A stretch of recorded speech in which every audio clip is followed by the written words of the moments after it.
Hello and welcome into something new here on the Gamecock Central podcast. For those of you that are used to hearing Emerson or Wes or Chris or a whole variety of other people may not recognize my voice, my name's Pearson Fowler. I'm the host of the noon show on 107.5 The Game. We're actually in the 107.5 The Game studios right now with Wes Mitchell and Chris Clark, like I mentioned, doing something a little different, playing a little Gamecock current events. And the big news of this week around Columbia is the hiring of a new running back coach for South Carolina, and that is former Georgia running back Thomas Brown, a guy who had a nice career as a running back in Georgia, is 8th all-time in rushing for Georgia, and since then has had a nice career starting out at Chattanooga, was the running back coach for Wisconsin, was the running back coach for Georgia, and followed Mark Richt down to Miami, where he has spent the last couple of years as the offensive coordinator and running back coach. Now finds himself as a running back coach here at South Carolina, with Bobby Bentley moving over to the tight end coach position with Pat Washington on his way out of Columbia. Wes and Chris, thanks for being here with me. What was your initial reaction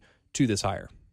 Yeah, I think, it's something that appeared to be brewing maybe for the last week or so. And I think when you have an opportunity to bring in a Thomas Brown, you do what you have to do to make it happen. And I think you look at South Carolina, you look at the uphill battle they face for a variety of reasons at times, and just the opportunity to bring in another proven recruiter, someone who has ties to the coaching staff already, played with Brian McClendon, the offensive coordinator, when they were both at Georgia. And, I think my other reaction, other than the fact that, it was a very strong hire, Chris, was just that they made the effort to get it done quickly. You went ahead and had the BOT meeting, the recruiting dead period. We'll talk more about recruiting, I'm sure, as the show goes on. But the fact they went ahead and got it done, dead period ends officially on Friday, where coaches can go on the road again and they can have recruits in again. So just getting it done quickly allows Thomas Brown to go ahead, get on the road,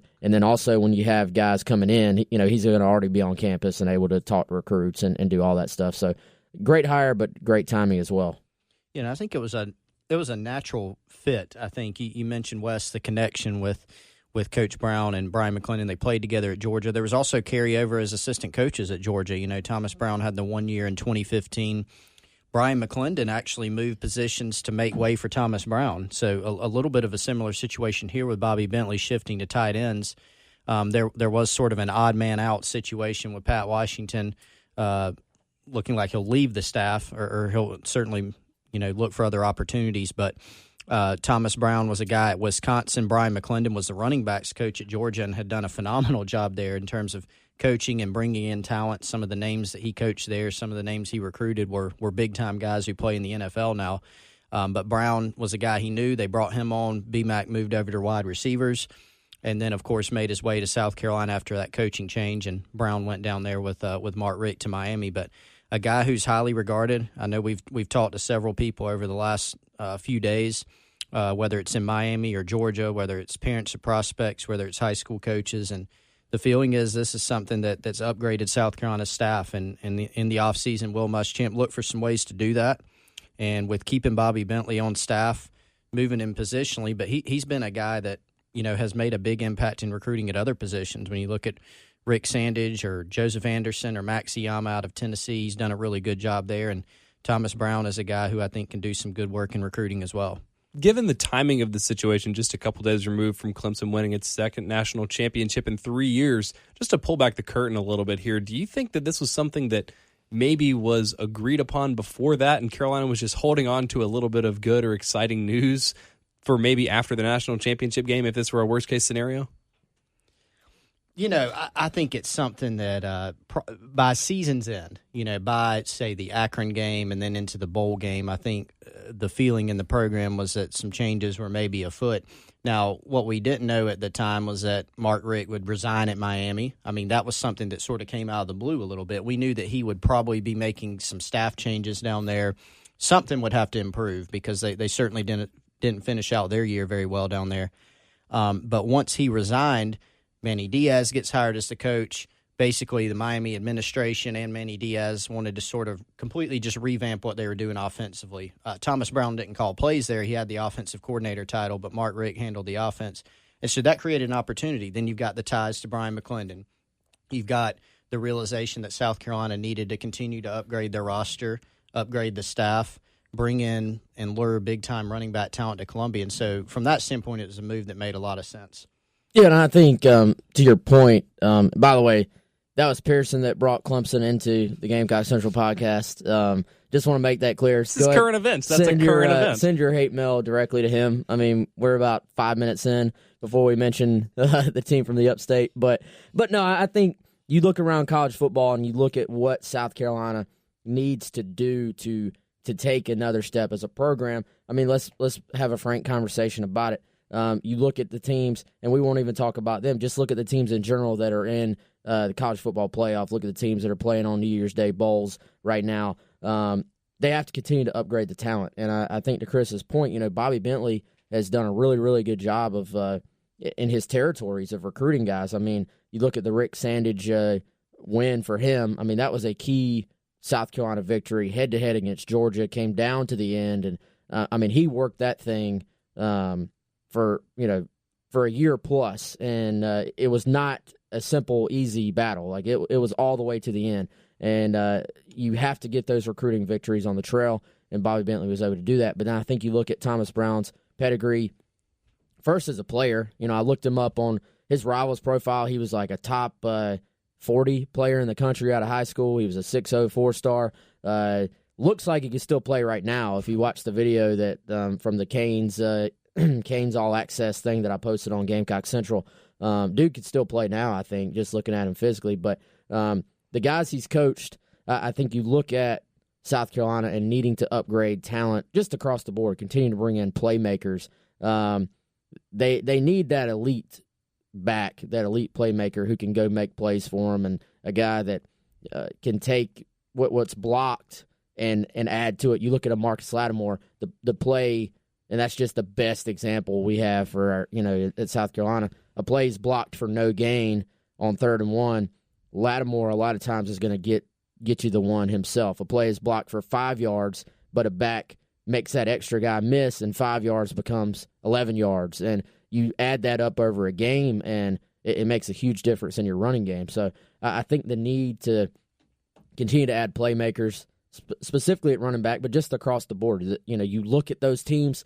South Carolina obviously had a great one in Deebo Samuel, but and they have guys coming back in Shi Smith, Brian Edwards. But man, you look at some of these teams. In Oklahoma, they've got like 3 Deebos out there almost. They've got guys that make plays across the board. So I think it was a real need to continue to upgrade across the board, and then it just sort of fell into their lap in some ways, in that Miami had a head coaching change, which meant that they went a completely different way on offense, and then boom, Thomas Brown is there and available and good friends with Brian McClendon, and it made too much sense not to make the move, I think. I don't know if y'all have had a chance to talk to Brown or the coaching staff about this hire specifically, but do you know if he has any eligibility left? I don't think that's how it works, but watching that video, it's impressive. That dude's it's quick. Really impressive. Do you guys remember watching him play? It was Thomas Brown, and then for at least a time, because when Noshawn Marino was a freshman, that doesn't seem like that long ago. It was 2007. Thomas Brown split carries with him. I think he was a senior. Okay, yeah. But for a time, they had Thomas Brown, Danny Ware, and Craig Lumpkin, all those dudes. 3 of them at the same time, and they were all good. Georgia's had some backs though. Like, God, I mean, but that's what we're talking about though. You look at and I think it's hard to get these elite guys right now, because they're most of the elite running backs are going to a Georgia, to an Alabama. A name brand. I think they all just go to Alabama. Yeah, but Georgia. I mean, look at what they're doing. I mean, I feel like we've forgotten all because of the injury. We've forgotten about Zamir White. I mean, Zamir White's going to step right in. Yeah. God willing that he's completely healthy, and be their guy or one of their guys next year. So these other programs just stack running backs, and I think backs as a collective have realized, hey, I can go split carries and then still go to the NFL and not get worn down. So I think it makes it harder and harder. But maybe a Thomas Brown can go out and get you a guy. We'll talk about some actual names later on, but to me, that's the that's the biggest priority for him coming in, is just to go get those difference makers. Well, and that is the interest, because when you look at his resume, you say, oh, well, he coached Melvin Gordon in 2014 and Michelle and Chubb in 2015, and I think it's fair to say that those guys would have been all right without Thomas Brown, not to disparage what he did as a coach, but you have to have the guy more than, just have somebody and then hope to develop him into a Melvin Gordon. So what do you guys see? Obviously, it's going to take him a year to really start to get a chance to get his guys in here, but maybe some guys on the horizon for the 2020 class that we might see Brown target that maybe Carolina wouldn't have had a chance at before. Well, I think we can go to 20, but if we can back up to 19 too, they'll still dig around on some 2019 backs. It is, like you said, Pearson, I think it's going to be a little tougher, but they will contact some guys. They've got one already on campus in Kevin Harris from Georgia, who, of course, his commitment and enrollment predated Thomas Brown getting to South Carolina officially. But the plan in this class has been for a while that if you can go get a second back who's really good, do it. Now, is it going to be a little bit tougher at this juncture? Maybe, but there are some pre-existing relationships, that he's had that could, a couple guys he could dig on. I mean, Jemias Griffin from Georgia is a guy who's ranked 4 stars by Rivals.com. He's an NC State commitment, did not sign during the early period. Brown continued to recruit him at Miami. So that's one to keep an eye on. Mark Anthony Richards out of Florida is an all-purpose back type. He's 6'1", 190 or so. Brown recruited his brother, Amon Richards, to Miami in the 2016 class and has been recruiting him. Auburn and Miami have really been the front runners. So can he land a visit from one of those guys, and then you see where things go. And then certainly in the 20 class, will be a priority too. Yeah, I think you look at those two guys, probably different type backs. Mark Anthony Richards, even though he is a running back, I think he's almost physically kind of in a Deebo Samuel type mold as far as his skill set. He could play receiver some. He's a guy you can move around, use him in a kickoff return game, use him at running back, use him in the slot, stuff like that. More of a true back than like a Deebo, but as far as versatility goes, I think, you look at that. And then Jemias Griffin, more of that compact but physical, tough-nosed runner, and I think he had a huge senior year and has sort of seen his interest from schools go up, so didn't sign with NC State. And then you look ahead to 20, I think two guys we've talked about a lot as being priorities for South Carolina, Tank Bigsby and Ladarius Tennyson, major priorities for South Carolina, but were also already offered by Thomas Brown at Miami, and I think it just makes sense that they would continue to recruit those guys. You look at Bigsby, this is a very high 4-star guy. Tennyson's a 3-star guy right now, but I think has a chance to move up. You look ahead to 2020, these are two guys already that I think fit that mold as being possible difference-making type backs that South Carolina is going to be in the game with. And I know, Chris, you just talked to Tennyson, I think, before the Brown hire, but both those guys visited, during the season, I think. Yep. Tennyson was on campus for a game later in the season. Bigsby had been down too. I think he was down for the Georgia game and maybe one other time later in the year. He was down later too. Yeah, down later. So he took 2 game visits, which is big for South Carolina. I mean, right now, or predating the Brown hire, South Carolina is going to make the top 5 for Bigsby. Bobby Bentley had done some good legwork early there and getting South Carolina in the game. So we'll see where things go now. Obviously, the competition's there is going to be fierce. And then with Tennyson, interestingly, the 2 programs I've heard that were in the mix the most for him were South Carolina and Miami. And so it figures that maybe with Bentley staying on staff, they've already got that relationship. And then with Brown coming on, a guy who he had familiarity with from his time at Miami, that those 2 names are probably going to be ones we're going to keep tracking. And I think, with Bentley staying, you probably, I would think, let Bentley and Thomas Brown almost sort of tag team recruit these guys. I think because you already have the relationship there, just like you would if a guy was in one coach's area, that area coaches are going to recruit him, and then the position coach is going to recruit him. I think, and Carolina does a lot of overall staff recruiting anyway. They want all the staff to know all the kids, but I think those unique situations, Chris, you probably just tag team them with both those guys. Yeah, that would make a lot of sense. I mean, there's already that bond, and when those guys get back on campus, there'll be that level of familiarity. I think Brown had been probably more involved with Tennyson just because I haven't gotten the feel that he had offered Bigsby. Miami offered Bigsby, but they've never really been that big of a factor. But given that he's already interested now in South Carolina, I think it'll probably keep rolling in terms of just being able to get him back on campus again.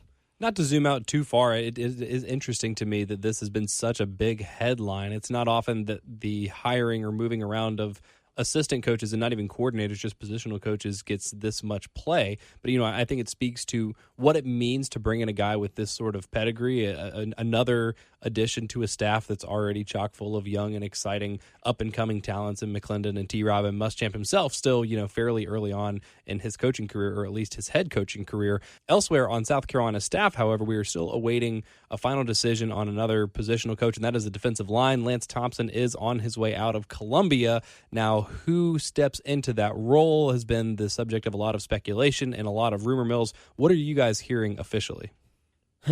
Officially, there's not much out there. I think, you look, Chris, and Thomas Brown's name at running backs popped up almost immediately. And, I don't know about you, but I didn't even hear any other names. Like, it was just, it was Thomas Brown's name is out there. And it's interesting when we try to follow this stuff. Sometimes a name will pop up, and then more names will pop up, or a name will pop up early, and it's really just a rumor. It's just a guy trying to get his name out there type thing. Because, agents throw names out there and stuff as well. But the Thomas Brown thing was, clear from the very beginning, which is actually rare. Initially, sort of the name that popped up for D-line coach was Bo Davis, who, is former Alabama guy. Right now is with the Detroit Lions. And then, Chris and I were told by two completely separate people, don't look for that to be the hire. I think Travis Jones's name has been out there. He's currently with the Falcons right now. That name's been out there really since this time last year, when there were rumors that there could be, that Lance Thompson could be moving on. But right now, there's not a bunch of other names that are out there. It's been relatively quiet. It's been completely opposite from the Thomas Brown search. And, worth pointing out, Lance Thompson, not officially, I guess, gone right now as far as what, South Carolina says, but we do expect there to be a change. It's just not really clear, Chris, what direction that might go. Yeah, the sense we've gotten is, and maybe sometime very soon something will come out, whether it's something unofficially or officially, about a new defensive line coach. But right now, we've sort of gotten the sense that they're still looking, still talking to people, and there's some other possibilities still out there, and we certainly haven't unearthed maybe who those are quite yet. And if we can speculate for a second, which is what podcasts are for, I think. There's also, I think, at least a possibility at some point that you sort of look at the fact that you could maybe move some pieces around on the defensive side as well. If there happens to be a similar just scenario where somebody like a Thomas Brown just happens to be out there and you say, well, I'd like to add that coach. I think a lot of us forget that, Lance Thompson has only been the defensive tackles coach. We still call him the defensive line coach, but, Mike Peterson is a guy that has been handling the defensive ends now. So, if there's a guy out there that makes sense, then you bring him in and maybe shuffle some more. But I think Mike Peterson, a good young coach on the staff, but has some versatility in that he played linebacker in college and in the NFL. He's now coached the Sams, the Bucks, and defensive ends, at times at South Carolina. So I think you do have some versatility up front in how you're going to structure things moving forward. So, and that's not coming from any, information, just that if you have a young guy on your staff that has some versatility, it gives you flexibility in who you might add to the staff and where you might, peg them as far as how they fit. South Carolina got most of its recruiting out of the way with the early signing period, but still have a couple of slots open for February. So let's do a couple of quick hitters on a couple names that I see pop up a lot that people are curious about. And just give me your initial thoughts of where this guy is and how you think this is going to end up for South Carolina and for this young man. We'll start with defensive back Daquan Watts. You want to go first? Sure, I'll go. I think all these guys we're about to talk about, South Carolina is in pretty good decent shape. Yeah. Yeah. No, Watts is he's really had three schools, which are Oregon, Ole Miss, and South Carolina, Ole Miss, he canceled his visit there, so it looks like they're probably out. So South Carolina gets one next weekend, the weekend of January 18th. His decision date is set for January 28th, and he's tentatively right now set to go to Oregon right before that. So the weekend of, I guess, the 25th through the 27th, he's supposed to go to Oregon. But I think Wes, there's a decent chance that maybe he cancels that trip or maybe he goes out there. But I think South Carolina can work themselves into really, really good shape next weekend, possibly. Yeah, I think they're already in good shape. He was committed to Central Florida at one time. He decommitted right after that visit, and right after the visit to South Carolina, I should say. Got offered, visited, decommitted, and I've got the impression that's where he's wanted to. Just talking to him right after that visit, I had the impression that's where he wanted to be. He is a take for South Carolina, so I think they're in pretty good shape. All right, next up, defensive tackle Jaquez Sorrells. Yeah, Sorrell's another guy, Chris, I think they're in good shape with. Going to take a January 18th official visit. Also looking at Penn State and Alabama officials after that. But, this is a guy we didn't really talk a lot about or know a lot about prior to this summer. And then he was at a summer camp, and we were like, wow, they've made a big move for this guy. And I think they've been in pretty good shape ever since. He talked to rivals at the Under Armour check-in, big Under Armour All-American game check-in, and really talked up South Carolina, loves the relationships he has with Muschamp and T-Rob. His mom's never been to Columbia. That's something he mentioned. Mom's going to be a big, important factor, but I think the job South Carolina has done recruiting him, just get mom in, show her the program. Parents tend to, I think, like the program a lot on official visits, so I think the official visit's probably the final step for him to maybe end up at South Carolina. Yeah, and Sorrell's a guy formerly committed to Florida a while back. And like you said, Wes, showed up at South Carolina's camp this summer and really did a nice job. He's a guy with size. He's really athletic and quick twitch. So I think he's a guy that can give you some pass rush on the interior of the line, which is becoming more and more important nowadays in college football. And so very good prospect. And like you said, Penn State, Alabama is still in the mix. Really the only visit that's definitely on the books is the one to South Carolina. And I think thus far they've done the best job, most thorough job, I think, recruiting him, and that could certainly pay off. He'll probably take it pretty close to down to the end, but someone they have a good shot to pull in this class. Next up on the list, another defensive back, Shiloh Sanders. Yeah, and son of Dion, I guess we got to mention that. Was at the Under Armour game as well. And, Chris, I think you talked to him after his official, and he said, South Carolina's out front. I think he's sort of maintained that status after that, and looks like South Carolina's going in on him. They want him. They're in good shape, I guess. Going to have to make it through maybe another official visit or two. He went to Colorado State. I know he was talking about going to Tennessee this month at some point, but yeah, they're in good shape, and they want to sort of lock up a number of DBs, I think, to finish out the class. Yeah, definitely could take as many as 3 there, and Shiloh's one that really, from sort of towards the end of the season until now, they've been prioritizing. He's really began to sort of blossom as a high school player, and so you see the upside there. Obviously, aside from the bloodlines, he's a guy that has really good size. But he's 6'6", he's physical. He's got coverage ability. Could really help on special teams, I think, even early in his career, and probably has, just looking at him, the versatility to play corner or safety, really. You mentioned as many as 3 defensive backs. The last guy on our list is another cornerback, Jamie Robinson, as South Carolina continues its pursuit of everybody named Jam or Jammy, as they already have Jamias Williams. You mentioned another Jamias running back prospect in the next couple years, and Jamie Robinson. Are they gonna corner the market on Jams and Jammy and Jamias here? Yes, it appears that way. Yeah, South Carolina's in good shape. He's kind of let it the process stretch out, extend out.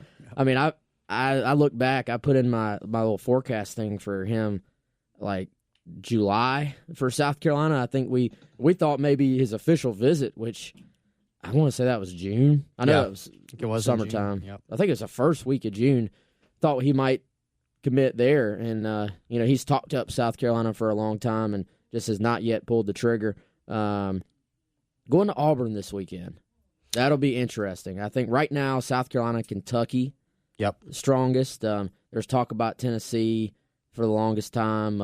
By the way, Shelton Felton, his former coach, is not at Tennessee anymore. He left for a job at Akron. That's right. Yep. You know, that was a big reason Tennessee was in it, but also he got, you know, it was a situation where you didn't think they could take him because of the NCAA rules. So that was kind of an interesting aspect. Georgia, I don't feel like has been after him as hard lately. So South Carolina, Kentucky, Chris, and then does Auburn make a move this weekend, you think? Yeah, I think going into the visit, the Auburn trip is more of take a trip type of visit. You never know. I mean, you get a guy on a campus for an official visit, it's always something to monitor. I do think, like you said, Wes, it's Carolina, Kentucky. Kentucky's recruited him for a long time. They're losing, 4 or 5 senior defensive backs. They certainly have a good story to tell him in terms of playing time, but I think those are the main ones. Tennessee, I wouldn't be surprised if he went to Tennessee and maybe took another visit at some point. I think, right now the only one set in stone is Auburn. But Jamie has taken a lot of visits. He told me recently that he was sort of tiring of the process, and I have heard, Jamie didn't tell me this, but I have heard there's a chance he goes back to South Carolina, shortly before signing day, which would certainly be another feather in their cap as they try to close him out. Y'all know how this is going to culminate, right? After they get Jamias Williams and the Jamias running back and Jamie Robinson, they're going to have to go into Key and P world and pick Jamie out of there. I think he was the Heisman winner in that Key and Peele skit, wasn't he? I don't remember. I know the skit you're talking about, but yeah. I think Fudge was one of the Heisman winners, and Jamie may have been the other one. But either way, Wes Mitchell, Chris Clark, great stuff as always. That wraps up our first edition of Gamecock Current Events. And if you want to hear more of either of their dulcet tones, you can tune in to my show, Lunch with Pearson Fowler, noon. Mondays, I have Wes, and Thursdays, I have Chris. So if you miss either of those guys, tune in to 107.5 The Game or on the app, the 107.5 The Game app. To hear more of them, we'll be back with more Gamecock Current Events before you know it.